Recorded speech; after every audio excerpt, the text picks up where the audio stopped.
If you'd like to show your support for B Radio and help us make more episodes, you can become a paying member of the Babylon Bee at babylonbee.com/plans. And for a limited time, you can use code BRadio for 20% off your annual premium subscription. You'll get full-length, ad-free podcasts, exclusive content, behind-the-scenes videos, and more. Subscribe today at babylonbee.com/plans. Use promo code BRadio. Factually inaccurate. Morally correct. This is Babylon Bee Radio. Our top story. Early reports from Nashville's CMT Awards are confirming that against all odds, country music has managed to somehow get even worse. Local music critic Bethany Bordeaux. We're as shocked as you are. We really didn't think it could get any more awful than this, but once again, Nashville managed to shatter our expectations with how audaciously bad their music can be. How do they do it year after year? Amazing. Experts say that after over a decade of looping snap tracks, breathy pop, and Taylor Swift, most believe that the genre had finally discovered its bottom, only to see the industry sink even lower, with hip-hop trap beats set to banjo riffs, bro country club songs, and drag queens. It's a true testament to American ingenuity to keep finding new and innovative ways to suck. What will they think of next year? The Daily Wire responded with a new non-woke country album featuring Jeremy Boring and Toby Keith. In a match made in heaven, a beverage that tries to pass itself off as beer has hired as its spokesperson a man trying to pass himself off as a woman. For decades, we've been putting carbonated backwash in a beer can and pretending it's beer, said Anheuser-Busch CEO Brendan Whitworth. Who better to represent our brand than a guy throwing on a dress and pretending he's a woman? Long a staple drink of people who hate actual beer, Bud Light felt putting Dylan Mulvaney's face on a can would also attract people who hate actual women. As a man acting out the most horrendously offensive stereotypes of women, Mulvaney taps into the soul of people who despise real women. As a company dedicated to serving those who detest real beer, the partnership made perfect sense. The new beer can just shouts, "Come enjoy this atrocious substitute for the real thing." At airtime, activists had resumed calling for America to stop keeping trans people invisible. Members of the media are calling for caution in their reporting after a German-identified man named Adolf Hitler, he/him, suddenly called the Jewish people a, quote, race tuberculosis of the peoples, and implemented a final solution to wipe them off the face of the earth. Experts warn that focusing on the systematic murder of 6 million Jews by this Hitler fellow could cause a violent backlash against Nazis. Think of how afraid for their lives Nazis are right now, said Gayle King of CBS as she went over information on hate crimes against Nazis. Our hearts go out to them as they struggle against a rising wave of hate from one bad actor, making them look bad. Crime statistics reportedly show hate crimes against Nazis rose sharply following Hitler's invasion of Poland and have more than quadrupled since information about death camps came to light. His order to construct numerous death camps is troublesome, reported CNN's Anderson Cooper. But that doesn't mean all Nazis are problematic. We need to be sensitive to how marginalized Nazis must feel during this difficult time. This time being the time that we are now in. Some media outlets went further, suggesting that society made Hitler the way he is and that he couldn't possibly be blamed for wanting to exterminate the Jews. There are two victims here, reported MSNBC's Rachel Maddow. 6 million Jews and Adolf Hitler. What did the Jews do to bring the Führer's Führer down on them? Scientists have concluded a years-long study confirming the indisputable correlation between people putting trust in their government and people also eating paint chips. Did you eat a lot of paint chips when you were a kid?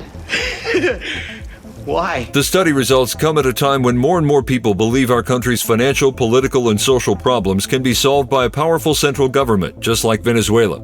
During the 5-year study following ingesters of leaded paint flakes, researchers stumbled upon myriad other conditions among the group, such as believing money grew on magical trees, socialism had benefits, and gender was some type of fluid. In response to the published results, lawmakers proposed a bill supporting universal basic paint chip supply for all Americans to be funded by the magical money trees. Democrat Congresswoman Nancy Pelosi is calling for a quick conviction of former President Trump so that we can all see what he's being charged with. Just like we do with our spending bills, we should convict Donald Trump of these charges right away so that we can see what's in them. Trump has many pages of charges that are probably horrible, and we just don't have time to read them all. Doing it this way is much more efficient. Pelosi's statement was then interrupted by her teeth getting stuck in an ice cream bar she was eating. Sources speculate the list of charges against Trump includes paying hush money to a stripper, colluding with Russia to overthrow the United States government and usher in 1,000 years of darkness, and being really yucky and Trump-like. We don't need a list of charges to know that Trump is guilty of being Trump.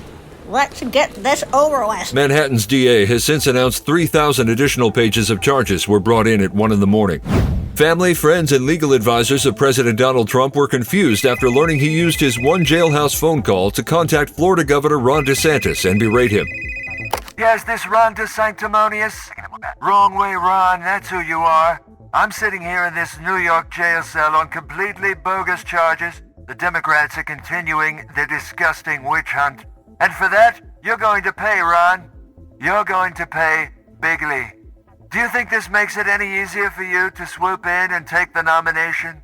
You haven't even announced. Sad. Trump is facing multiple charges brought by Manhattan DA Alvin Bragg in a case many legal analysts find highly questionable. Though Trump has loudly voiced his opinion that the charges are politically motivated and are an attempt to stop his 2024 presidential campaign, he chose to call DeSantis and chew him out rather than consult with his legal team. This is the most horrible misuse of authority in the history of the country. Many people are saying so.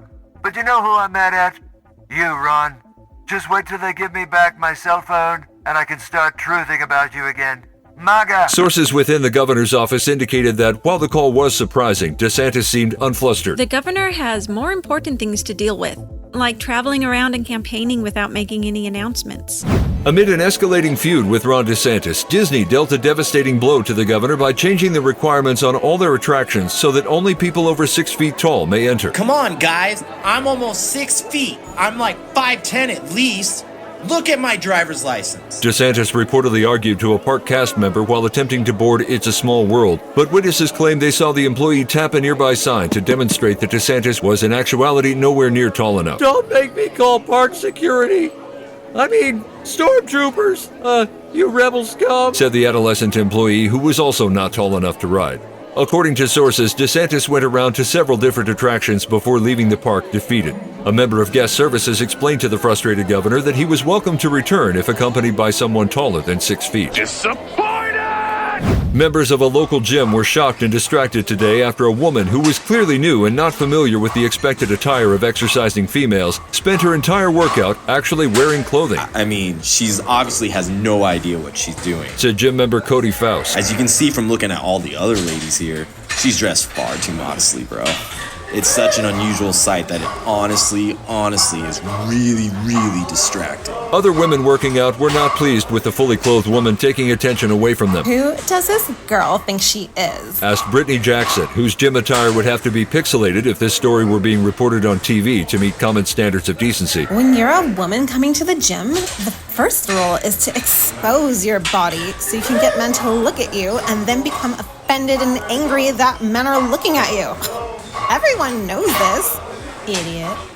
Does she even lift, bro? Despite the commotion going on around her, the modestly dressed woman seemed unconcerned. I'm here to exercise and maintain a healthy lifestyle, said the woman, Rebecca Krasnian. What am I supposed to be wearing? Almost nothing? That sounds dumb.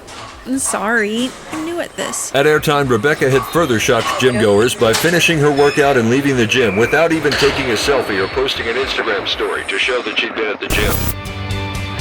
B Radio features officially curated content from the Babylon Bee, scripted, voiced, and produced by Austin Robertson.